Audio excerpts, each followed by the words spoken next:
Good morning, everyone. It's Lee Henson, president and founder of AgileDad, and it's time for today's edition of the Daily Standup. Without any further ado, let's get started. So today I thought it would be fun to review an article that was brought to my attention.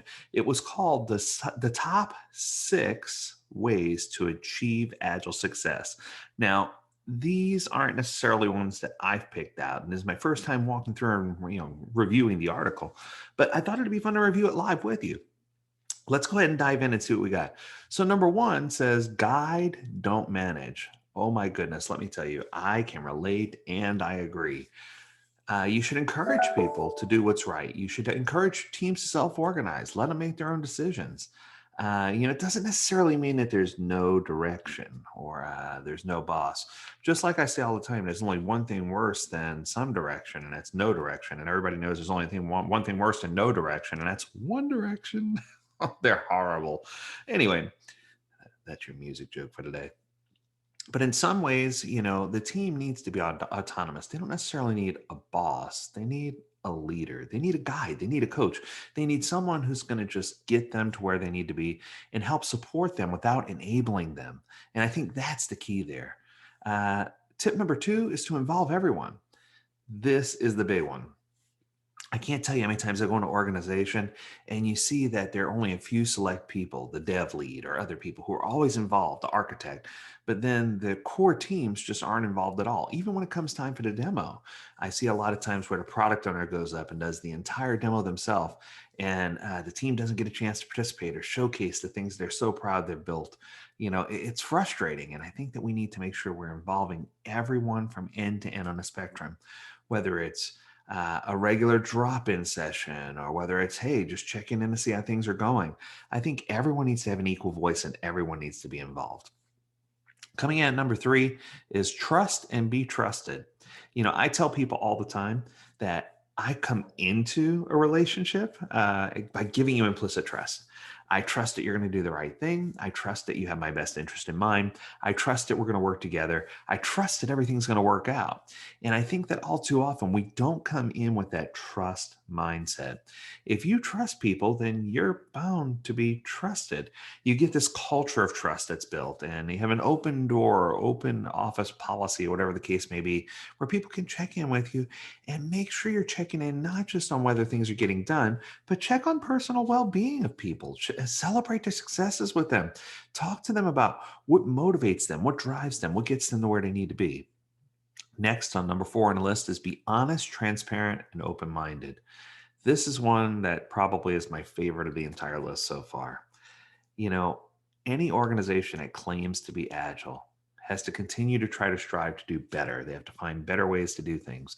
They need to be able to quickly pivot, adjust their course, learn every single day, make it a learning experience, have a growth mindset, take typical norms of working life and change those, transform those. Find ways to help people have an honest expression of what they do. Honesty is often something that is overlooked or not promoted, or radical candor isn't talked about. Kim Scott wrote the phenomenal book, Radical Candor. If you haven't read it, you need to read it.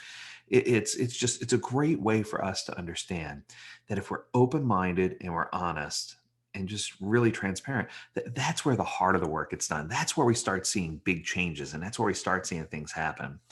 Number five is encourage a strong feedback culture. Now, this is interesting because I want to be careful with this one. This is one where I'm teetering on saying, ooh, I don't know. You want to have strong feedback and empowering people, but you also have to understand that it opens the door for conflict, and it opens the door for leadership to feel like they have that strong feedback culture where they can call out everything that's wrong. The key is you want to nip problems in the bud early. You want to help solve problems, but you don't necessarily want to be a disruption to the team making forward progress. So you got to have that balance, right? And you can encourage each other, encourage the team to promote each other and to sustain each other, encourage them to applaud and to cheer on new ideas. And I think that that's going to be the key to creating that strong feedback culture. And then finally, the last one, I love this one. Number six says be a rule breaker. Now, any of you who know me, right out of the gate, I tell you, anyone who goes and gets the book, whether it's Agile for Dummies or Scrum for Dummies or whatever for Dummies, if you start looking at those books, right? And you start living by the letter of the law, that's going to make you the dummy, right?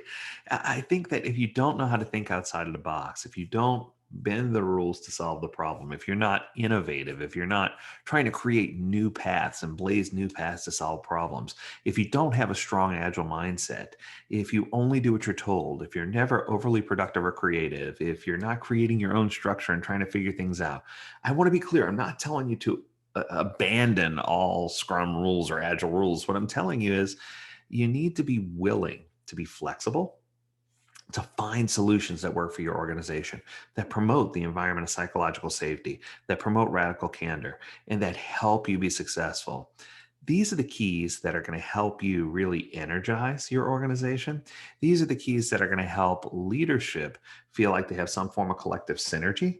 And these are the keys that are going to help you accelerate your agile, embracing your agile. And it's going to help you accelerate your agile embodiment. That was the word I was looking for, so that you too can really get excited about doing agile in your organization and really see things accelerate. So I hope you enjoyed this edition of the Daily Stand Up. As always, we encourage you to visit agiledad.com, where you can learn more about this topic and many others. As always, we encourage you to stay healthy, stay well, and stay agile, my friends. Until next time, do take care. We'll see you real soon.